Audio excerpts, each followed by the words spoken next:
I did used to work in a hospital. Yeah, that's right. Don't worry, I wasn't allowed near the ill people. Or the dead. I wasn't allowed near them either. They made me work in a laboratory in the basement where I tested anything infected that dropped out or fell off of people when they were ill. You know, like infected wee or poo or discharge. Oh, God. Ooh, so much fucking discharge. Jesus, wet. Just buckets and buckets of the stuff. Ooh, it used to smell so bad, it really did. Didn't taste much better either. It splashed in my mouth. I've had the tests. I'm fine. So I used to do all that. I used to test any of that. Anyone here ever had to give a sample to the doctors when they've been ill? A couple of you have. The rest of you will, because everything drops off in the end.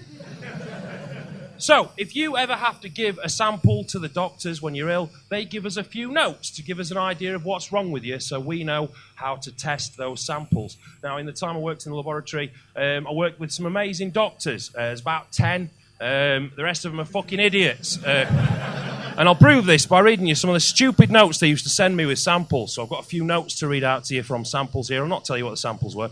The first one that I wrote down, all it said on it was intermittent horse voice. Which that doctor had spelt H-O-R-S-E, right? How can I help you today, madam? Oh, doctor, I really don't feel very well. Can you tell me your symptoms? There's another one which just said, tonsils like pair of balls at back of throat. They're not supposed to be in there either, are they? Unless you're into teabagging, eh, mate? This one, 3 words, quite horrible. All it said on it was long-standing paraplegic. I mean, it's just kicking someone when they're permanently down, isn't it, that one? Right.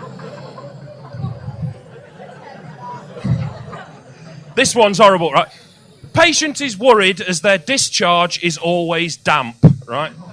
It's supposed to be fucking damp, it's discharge! I'd be more worried about it if it was dry and you just sat down and all of a sudden...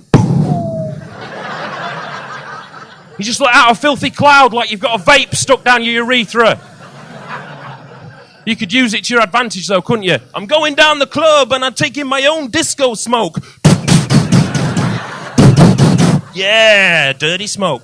My favourite one, though, all it said on it was, the patient is an ex-heroin addict. When I was fully addicted, I used to have to go around all the nature reserves in the UK to get my fix, but luckily for me, herons are a non-migratory species, so I can get them all year round. Don't know why I always use that accent. It's not just the doctors that were idiots, the patients could be idiots too, and I'll prove this by concentrating on one particular type of sample, which is the stool sample. Now, if you've ever had to provide a stool sample, you'll have seen one of these. This is a standard NHS stool collection pot. Attached to the lid is a tiny spade. It's tiny for a reason. We do not need much of your soil. But that doesn't stop people from digging away and digging away and digging away and digging away until these pots are full, right? Sometimes they're so full, I think people would just screw them in. And the thing about ill poo is it creates a lot more gas than normal. And when gas hasn't got anywhere to go, these will fucking explode. Which is why I used to work with 2 people nicknamed Shitface. Now, once I had to provide a stool sample myself, I got a horrible microparasite in the gut, a thing called cryptosporidium. Sounds horrible, doesn't it? Also sounds like a Harry Potter spell. Cryptosporidium! And then you shit dark magic for 5 weeks. And there's nothing you can do about it either. There's no cure. There is literally no defence against the dark arse. Now, the best thing is that people would lose those pots, right? And rather than ask the doctor for another one, they'd just fucking improvise with something from home, right? And they'd always start with something they thought was sensible, like a paracetamol bottle, pop a little bit of poo in it and send it off to test. Then they'd move on to food containers. We had everything with a poo in it, pickle jar with a poo in it, little jam jar like you get in a hotel buffet breakfast, little poo in it. Takeaway box, big poo in it.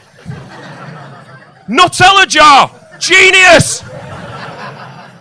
And then what they do is when you send a sample in, the doctors give you one of these bags, right? That's what the doctors write the notes on that I was talking about earlier. On the back, it says biohazard, and there's a seal. So people just shit in the bag. And then they just smooth it flat. Post it through the lab letterbox. Test that fucker! No, I can't. I don't have a filing system for a flat bag of shit. Then someone wants shat in another little bag. A little carrier bag! Fucking genius. Clean drop, no smear. Anonymous as well, no name on it. I couldn't fucking test that. What am I supposed to do with that? It's fucking ridiculous. Who's shitting in a bag? Turns out lots of people in Sheffield are shitting in bags.